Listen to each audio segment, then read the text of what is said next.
룻기는 나오미의 인생이 회복되는 이야기예요. 나오미는 누구냐? 과부입니다. 과부. 성경에서 구약시대에서 가장 슬프고 비참한 존재를 꼽으라면 과부입니다. 과부인데 그 과부에게 아들이 없거나 딸이 없거나 자식이 없다면 더 비참합니다.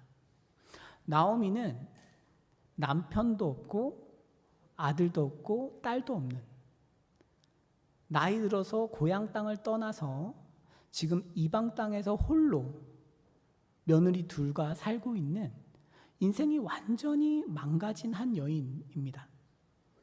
이 여인이 어떻게 인생을 회복하는가, 어떻게 하나님께서 이 여인의 인생을 회복시켜 가는가가 룻기의 주제라고 할 수 있어요. 지금 나오미는 오늘 본문 직전에 원래 살던 베들레헴으로 돌아가야겠다라고 결정합니다. 나오미는 20절에서 이런 이야기를 하거든요. 내가 풍족하여 나갔다가 돌아왔다, 이렇게 이야기를 해요. 여러분, 우리가 살면서 너무 잘 살던 사람이, 미래가 창창한 사람이 고향을 떠났어요.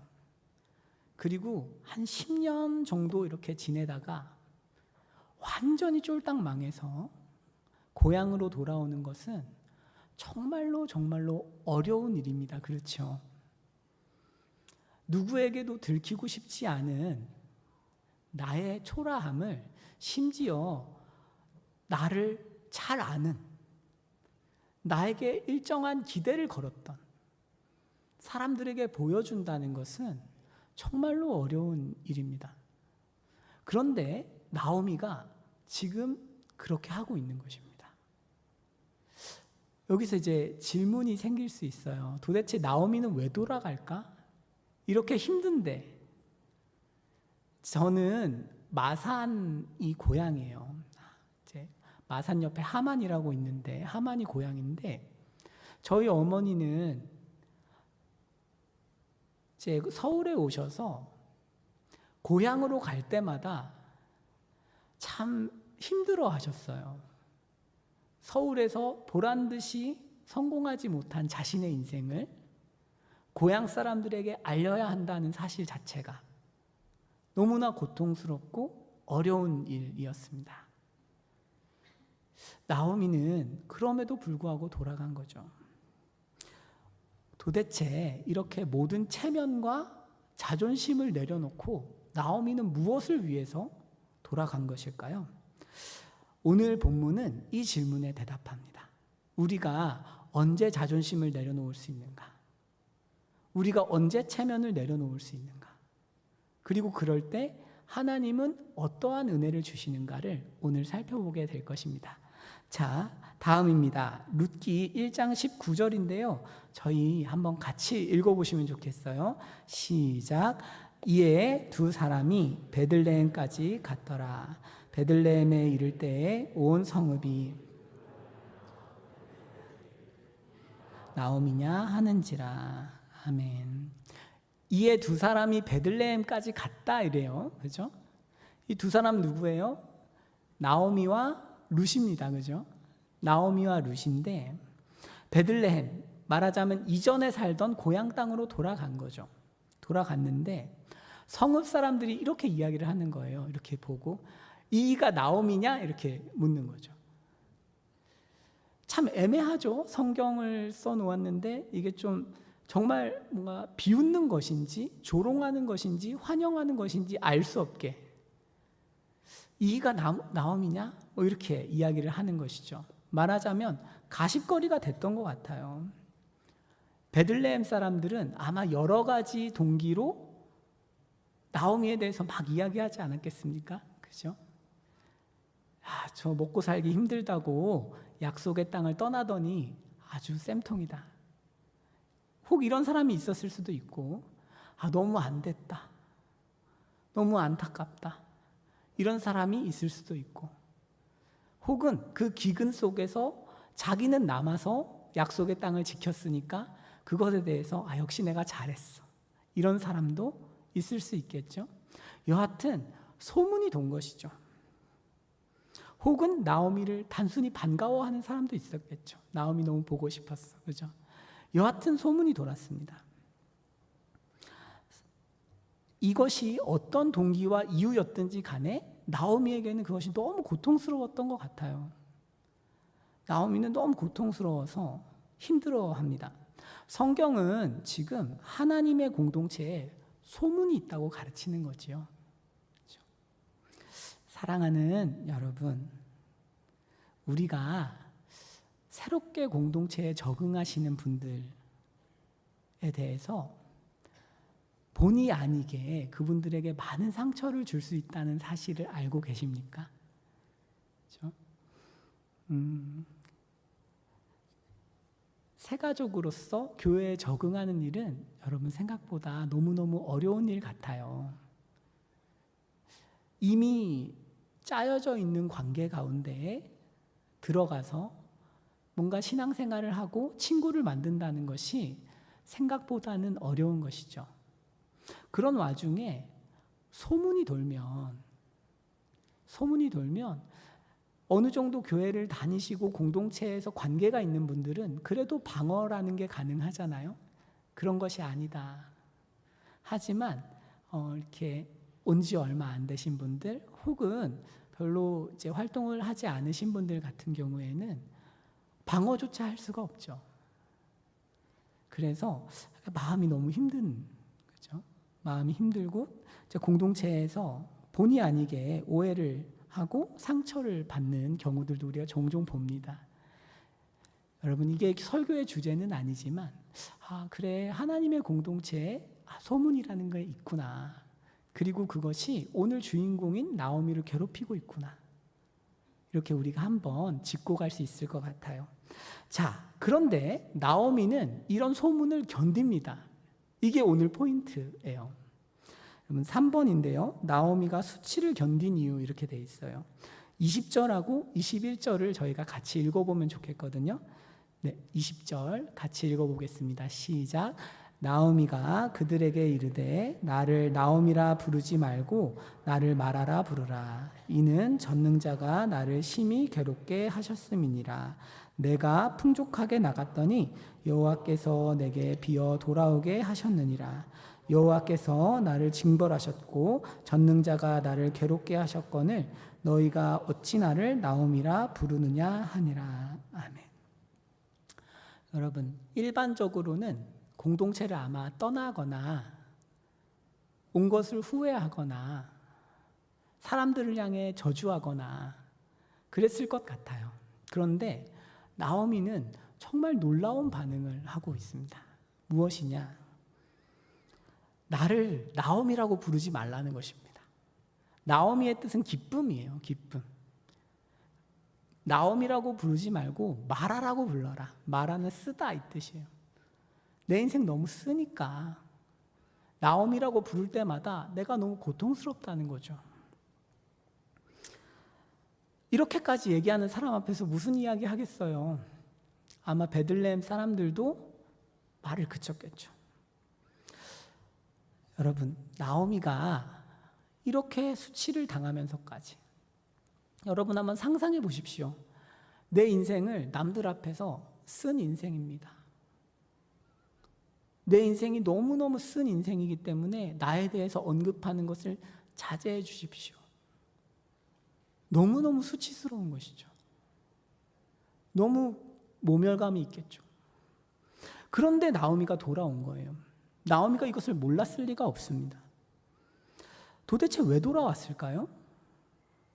20절하고 21절이 그 해답을 가지고 있어요. 물론 성경이 나오미가 하나님께서 하나님의 백성을 돌보셨다는 소식을 듣고 돌아왔다고 말하고 있는데 그거보다 깊은 의미가 하나 더 있다는 것이죠. 20절과 21절에서 이렇게 강조하고 있어요. 뭐냐면 전능자가 나를 심히 괴롭게 하셨습니다. 그렇죠? 나오미는 이런 이야기예요. 풍성하게 나갔지만 이해할 수 없는 환난들을 겪으면서 모든 걸 다 잃어버렸어요. 이제 남은 게 인생에 아무것도 없어요. 건강했던 남편도 없고 열심히 키워서 결혼시켰던 아들들도 없어요. 자녀도 남기지 못했어요. 대는 완전히 끊겼고 짐 같은 며느리만 한 명 있습니다. 나오미는 하나님이 자기를 괴롭힌다고 생각하는 것입니다. 우리가 이해할 수 없는 환난을 겪었을 때, 그죠? 하나님이 왜 이렇게 나를 괴롭히시는가? 이런 생각을 하지 않습니까? 나오미는 자기 상황이 이해가 안 가는 거예요. 모압으로 약속의 땅을 떠나서 간 것은 잘못이지만, 실수일 수 있겠지만, 그렇다고 해서 모든 사람이 남편을 잃어버리는 것은 아닙니다. 설령 남편을 잃어버렸다고 해도 아들들을 다 잃어버리는 것도 아니에요. 죄 때문이라고 해도 같은 죄를 지은 사람들이 모두 똑같은 아픔을 겪는 게 아니란 말이죠. 말하자면 나오미는 이해가 안 가는 거예요. 여러분, 이게 놀라운 것이죠. 나오미는 이해가 가지 않기 때문에 하나님께 돌아왔습니다. 이게 너무 놀랍죠. 나오미는 이해할 수가 없어요. 이해할 수가 없기 때문에 오히려 하나님과 부딪혀 봐야겠다고 결론을 내린 것이죠. 이해할 수 없다. 나는 내 인생에 이런 환난이 불어닥치고 내가 감당하기 힘들고 숨조차도 쉬기 힘든 이 고통을 하나님이 왜 주시는지 도무지 이해할 수가 없기 때문에 하나님을 떠나야지가 아니고, 그렇기 때문에 하나님과 다시 한번 마주해서 하나님과 승부를 보겠다는 것입니다. 그래서 나오미는 이것을 위해서 공동체에 다시 들어갑니다. 그리고 굴욕을 견디고 소통을 유지합니다. 대단하죠. 나오미는 하나님을 너무 원망하면서도 하나님을 버릴 수 없는 것이에요. 자신의 인생에 찾아온 이해할 수 없는 아픔을 하나님과는 나누고 싶은 것입니다. 그동안 풀지 않았던 문제를 해결하고 싶은 것이죠. 여러분, 이것은 저의 어떤 상상력이 아니고 21절에 전능자가 나를 괴롭게 하셨거늘 이라는 표현이 그런 의미를 담고 있어요. 전능자가 나를 괴롭게 하셨다라는 표현은 21절에 괴롭다는 표현이 라라는 동사예요. 재앙이라는 뜻이거든요. 재앙. 이 표현은 구약 성경에서 재앙이라는 표현, 하나님을 기소하는 표현이에요. 하나님을 법정에 세우는 표현이에요. 4번 정도 나오는데요. 이 표현 중에 어느 것 하나도 하나님을 떠나는 사람이 없어요. 이 표현을 쓰는 사람은 모세와 엘리야입니다. 모세와 엘리야가 하나님 앞에서 지금 하나님 왜 재앙을 내리십니까? 옳지 않은 일이 아닙니까? 라고 아주 적극적으로 하나님께 자신의 어떤 의지와 뜻을 아랠 때 사용하는 표현이에요. 나오미는 절망하기 위해서 베들레헴에 온 것이 아닙니다. 나오미는 베들레헴에서 다시 예배를 회복하고 하나님께 자신의 문제를 아뢰고 승부를 보기 위해서 돌아온 거죠. 이 표현이 사용된 구약 본문들 모두는 재앙에서 시작해서 모두 하나님의 많은 축복을 받는 본문으로 이어져요. 하나님은 이렇게 기도하는 사람들을 내버려 두시지 않습니다. 그리고 축복하신다는 거죠. 우리가 이해할 수 없는 환난을 만났을 때 하나님을 우리의 기도의 법정에 세워서 하나님 도대체 왜 그러십니까? 라고 이야기할 때 하나님은 그 기도를 기뻐하신다는 것이죠. 여러분, 이해할 수 없는 고난을 만났을 때, 우리가 이해하기 어려운 고난을 만났을 때 가장 어려운 게 뭘까요? 말 그대로 고통 자체죠. 하지만 고통 자체를 넘어서 이해가 안 가는 게 제일 힘들죠. 왜 내가 이런 일을 겪어야 되는가? 그럴 때 오늘 성경은 2가지를 한번 생각해 보라고 이야기하고 있습니다. 고통을 다루는 방식이죠. 첫 번째는 무엇이냐 하면 고통스럽고 수치스럽더라도 공동체로 돌아오라는 것입니다. 고통스럽고 수치스럽더라도 하나님이 우리에게 맡겨주신 공동체로 다시 돌아오라는 거예요. 나오미는 알고 있어요. 하나님의 공동체를 통과하지 않고는 하나님과의 관계가 회복되지 않는다는 것을 잘 아는 것입니다. 혼자 모압에서 예배드리지 않았어요. 베들레헴으로 돌아와서 어떻게든 이 사람들과 죽이 되든 밥이 되든 부대끼면서 기도한 것이죠. 여러분, 우리는 다양한 이유로 공동체 생활을 하지 않습니다. 다양한 이유로 마음이 떠나거나 몸이 떠납니다.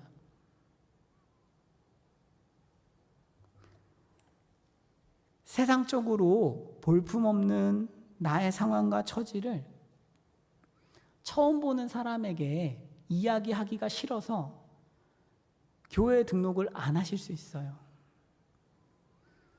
공동체를 출석하고 계시면서도 굉장히 피상적인 이야기로만 사람들과 거리를 두시는 분들도 계실 수 있어요. 성경은 우리가 수치를 당할 때 회복을 준다고 약속하는 책입니다. 우리가 누군가에게 평가당할 수 있고 무시당할 수 있고 소문의 대상이 될 수도 있습니다. 그렇게 되면 안 되겠지만 우리는 종종 그런 사람이 됩니다. 나조차도 이해할 수 없는 환난과 고통을 다른 사람에게 나누고 뭔가 공동체 생활을 하는 것이 너무너무 어려울 수 있어요. 그런데 성경은 그런 속 없는 사람들의 회복을 약속하는 책입니다. 자존심이 강하고 내가 굉장히 멀쩡해 보이고 공동체에서 내가 좋은 소식만을 알리고 싶은 것이 인간의 본성인데 주님은 그렇게 두지 않습니다. 우리의 아픔을 나누게 하시고 우리의 아픔이 공유될 때 하나님이 거기에 희망을 주시고 회복을 주시는 거죠. 탕자의 인생이 아버지의 집으로 돌아가기로 결정했을 때 바뀐 것처럼 나오미도 그랬고 우리도 마찬가지인 것입니다. 내가 좋은 조건과 좋은 정서와 어떤 무엇이 굉장히 이만큼 회복되어 가지고 그때부터 멋지게 신앙생활을 해야겠다. 그런 것은 없습니다.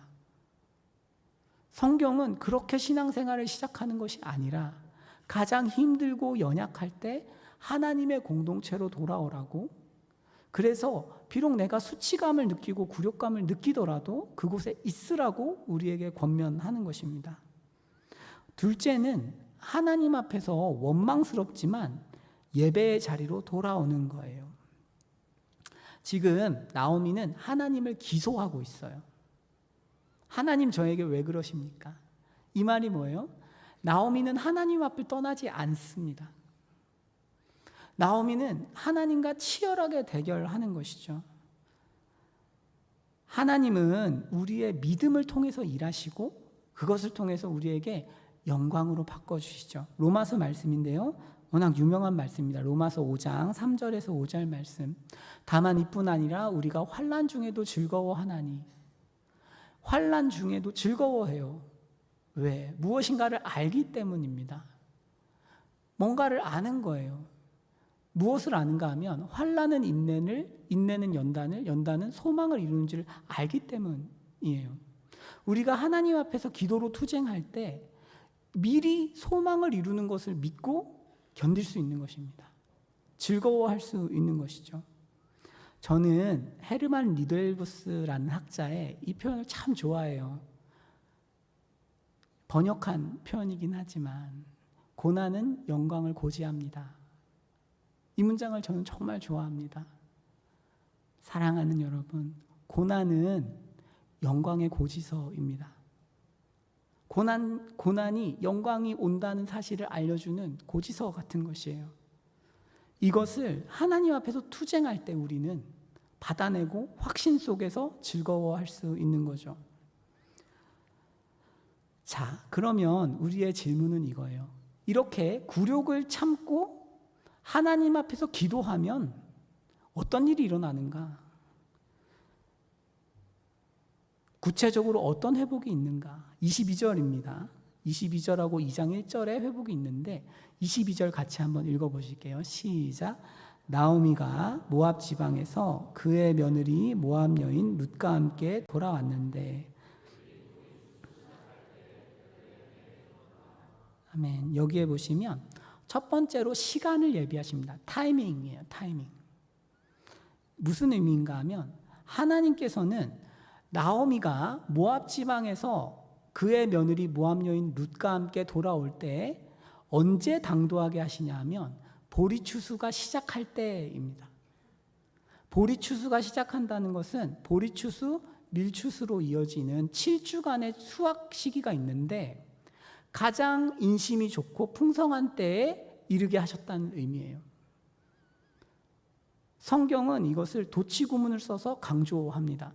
무슨 얘기냐 하면 우리가 공동체로 돌아오고 하나님 앞에서 이해할 수 없는 환난을 아뢰고 싸움을 할 때 하나님께서는 우리가 모르게 두 가지를 예비하신데 첫 번째가 타이밍입니다.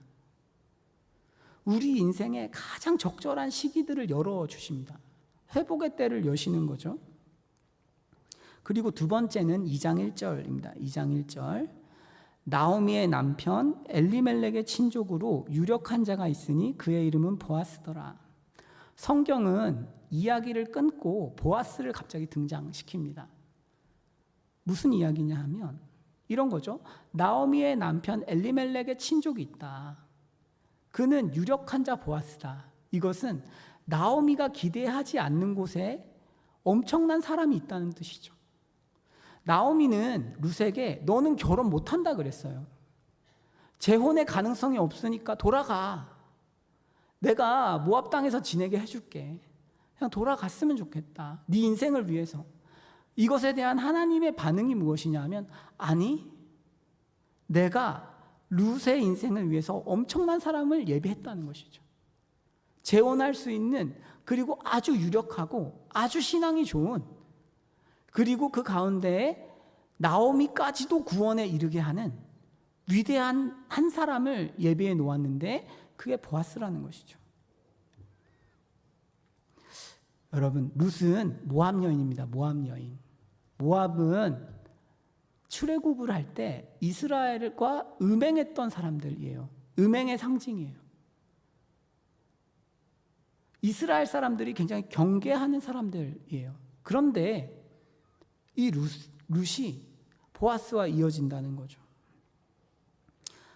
나오미의 예상과 기대, 생각을 넘어서 하나님은 두 가지를 예비하신 것입니다. 하나는 시간, 적절한 타이밍, 나를 받아줄 수 있는 시간. 또 하나는 사람, 내가 결코 만날 수 없는 사람, 내 인생을 구원하기에 전혀 부족함이 없는 한 사람, 내가 지금 너무너무 필요로 하는 그곳에 정확하게 도움을 줄 수 있는 사람을 예비하신다는 거예요. 하나님 앞에 우리가 굴욕을 견디고 수치를 견뎌가면서 공동체에 돌아왔을 때 하나님 주시는 축복은 두 가지입니다. 시기를 여시고 내 인생에 닫힌 문을 여시고 사람을 예비하시는 거죠.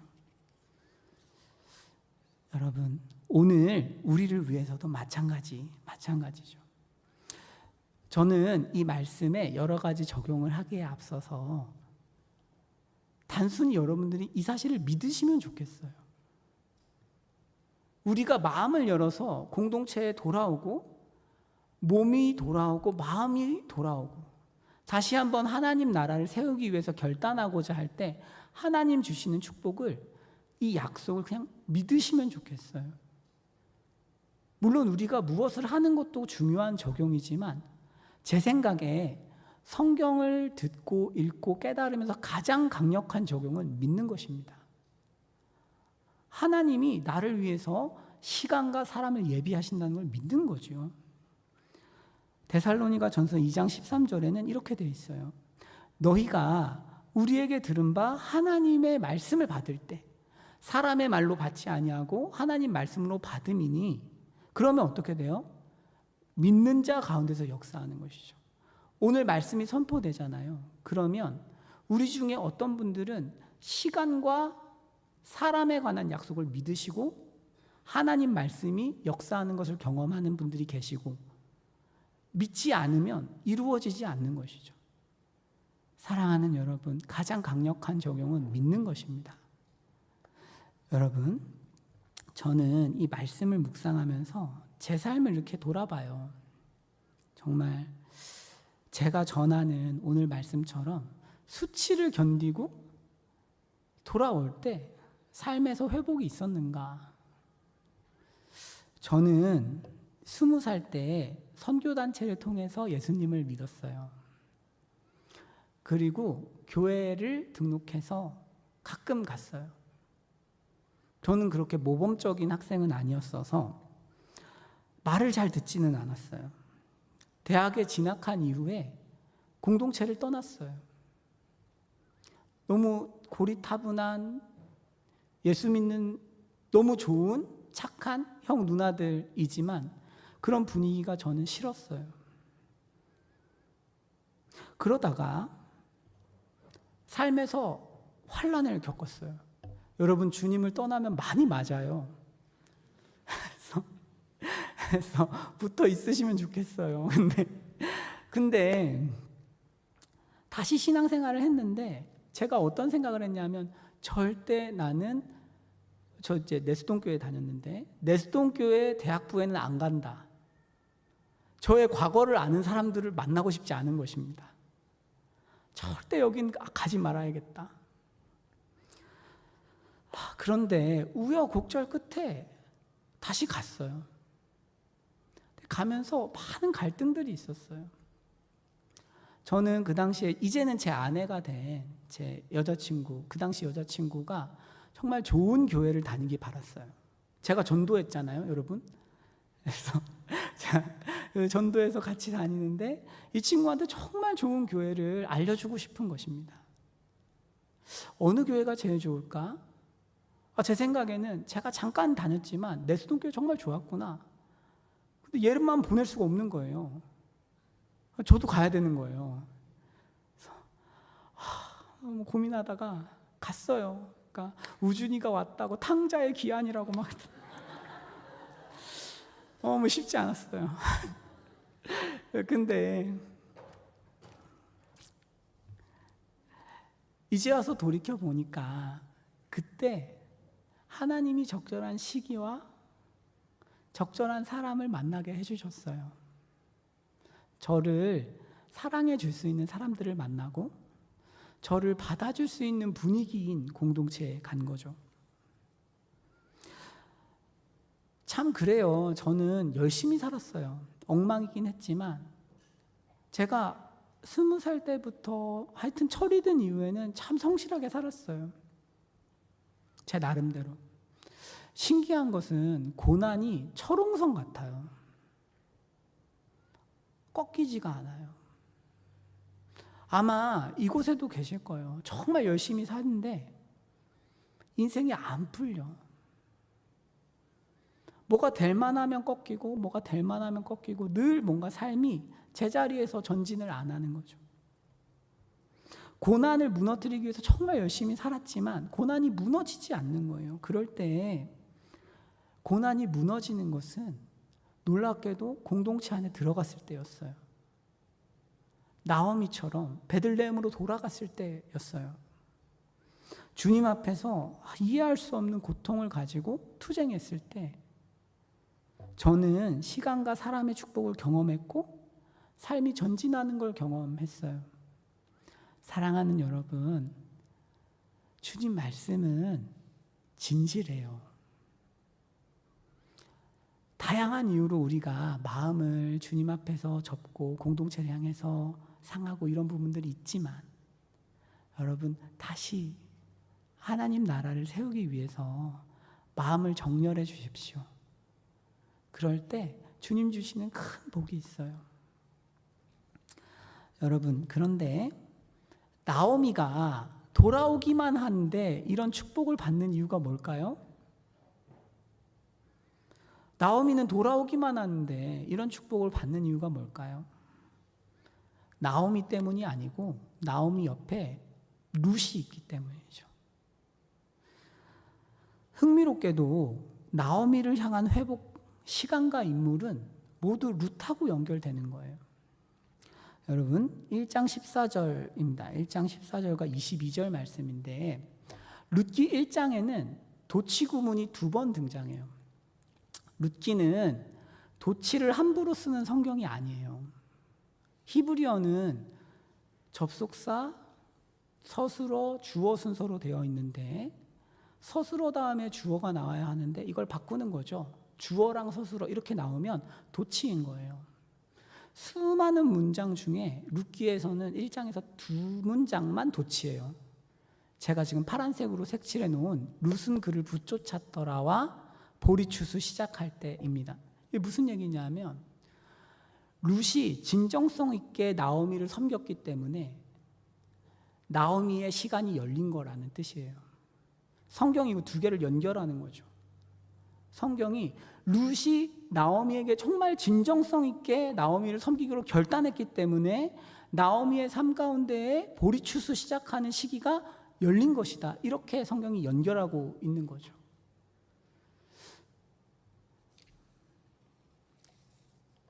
여러분, 그리고 나오미는 보아스와 결혼할 수 없어요. 나오미는 보아스와 이제는 결혼할 수 없는데 룻은 결혼할 수 있는 것입니다. 그죠? 여러분, 우리가 이해할 수 없는 환난 가운데 수치를 견디면서 공동체에 돌아오면 우리의 삶이 회복되는 이유가 무엇이냐면 우리에게 룻보다 더 위대한 주님이 계시기 때문이에요. 주님은 어떤 분인가? 여러분, 누가복음 9장 51절에서 우리를 위해서 결심하시는 장면이 나오죠. 예수께서 승천하실 기약이 차감해 예루살렘을 향하여 올라가기로 굳게 결심하시고 주님도 죽을 것을 예상하고 다 아시면서 결심하여서 그 길을 갔기 때문에 우리에게 하나님의 시간이 열리는 것입니다. 주님이 죽음의 시간을 택하셨기 때문에 우리를 향한 은혜의 시간이 열리는 것이죠. 주님이 심판의 때를 택하셨고 심판의 날을 경험하셨기 때문에 우리에게 은혜의 해가 열립니다. 그리고 예수님께서는 죄인인 인간은 하나님과 언약을 맺을 수 없기 때문에 직접 사람이 되시는 거죠. 성육신한 이유가 무엇입니까? 우리를 대신해서 하나님 아버지와 언약을 맺기 위해서죠. 결코 나오미는 할 수 없는 일을 룻은 하듯이 인간이 할 수 없는 일을 예수님께서는 해내신 것이죠. 룻이 원래 감당했던 일을 예수님께서 다 이루신 거예요. 성육신하셔서 죄가 없으신 참 사람이 되셨기 때문에 하나님께서는 우리를 이제 합법적으로 축복하실 수 있고 십자가라는 것은 무엇이냐 하면 죄인을 향해서 하나님이 풀려나신 사건이라고도 표현할 수 있어요. 죄인을 향해서 축복하고 싶은 하나님이신데 그 하나님을 그 밧줄이라는 표현이 적절하지 않을 수 있지만 어떤 제약에서 벗어나게 한 것이 그리스도의 십자가인 것입니다. 이를 위해서 성육신하신 거죠. 여러분, 결론입니다.